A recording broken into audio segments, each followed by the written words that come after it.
धन्यवाद कार्यक्रम सञ्चालकज्यू।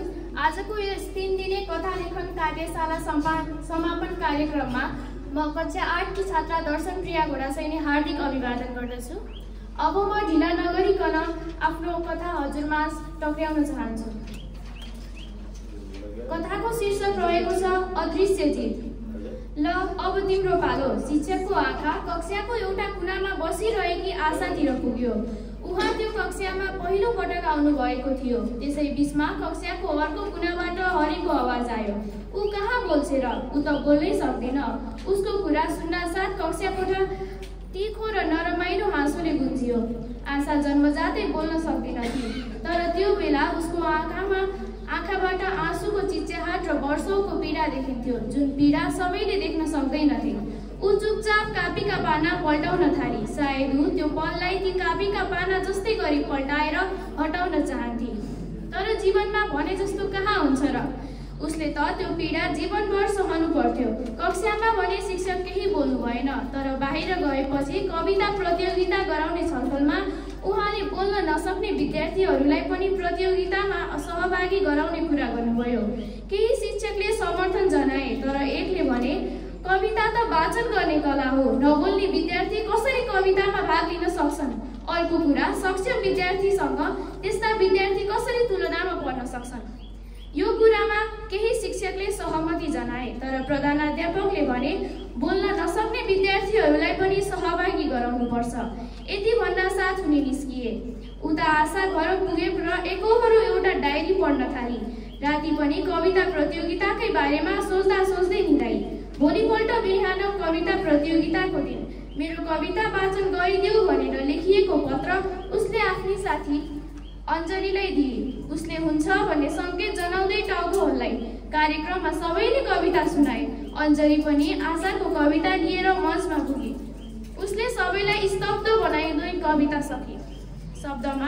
शब्द कसैले निकालेका थिएनन्, न त कसैमा आँट नै थियो, तर भित्रभित्रै गहिरो अनुभव सबैले गरेका थिए। एकैछिनमा ताली र सहमतिको आवाजले मञ्च र मन भरियो। निर्णायकहरू अघि सरेर भने, आजसम्म हामीले धेरै कविता सुन्यौं, सबै राम्रा थिए, तर ती सबैमा व्यक्ति र शब्द गुन्जिएका थिए। तर आज हामीले एउटा आत्माको आवाज सुनेका छौं। त्यो आत्मा वर्षौसम्म सहेर बसेको थियो, तर आज त्यो आत्मा बोलेको छ। त्यो आत्मा नै आजको प्रतियोगिताको विजेता हो। म त्यो आत्माको मालिकलाई बोलाउन चाहन्छु। आशा, अगाडि आऊ। यति सुनेपछि आशा अञ्जलीको हात समातेर मञ्चतिर लागिन्। मञ्चमा जाँदा आशाको डायरीको एउटा पाना भुइँमा खस्यो। अञ्जलीले हत्तपत्त त्यो पाना उठाइन् र पढे। पत्रमा लेखिएको थियो, हाम्रो आवाज कसैले नसुने पनि शब्दहरू कहिल्यै मर्दैनन्। म मरे पनि म चाहन्छु मेरा शब्दहरू पनि जीवित रहन्। आशा, तिमी मेरो शब्द बन, म शान्ति। अञ्जलीले पाना पढ्न साथ बोल्न थाली। अघिको कविता आशाको थिएन, त्यो उनकी दिदी शान्तिको थियो। आशाले त केवल उनको आवाजलाई सुनाउन चाहेकी थिइन्। यति भन्दा साथ सबै निशब्द भए। वास्तवमा शान्ति आशाकी 1 वर्ष पहिले आत्महत्या गरेकी दिदी थिइन्।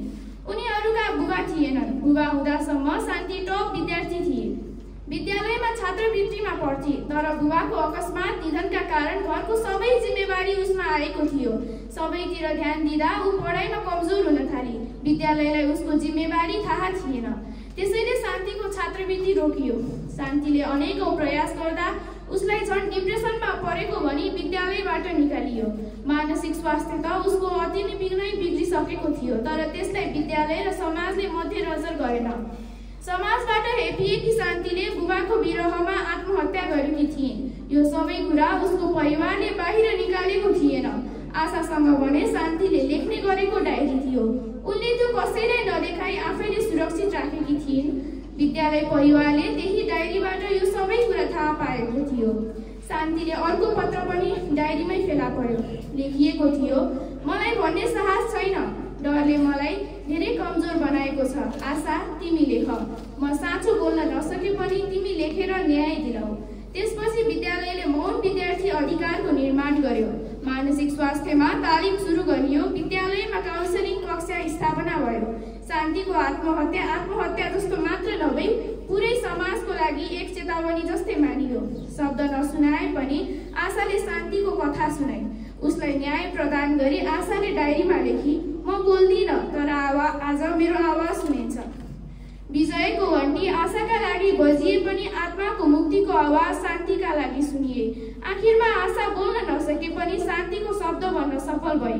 अन्त्यमा जित कसको भयो? जित शान्तिको थियो तर ऊ गइसकी। जित आशाको थियो, ऊ अझै बाँचेकी छ, तर साँचो जित त्यो साहसको थियो जसका कारण समाजको मानसिक स्वास्थ्यलाई मध्यनजर गर्न थाल्यो। एकमुष्टमा भन्दा जित सबैको थियो तर अदृश्य थियो।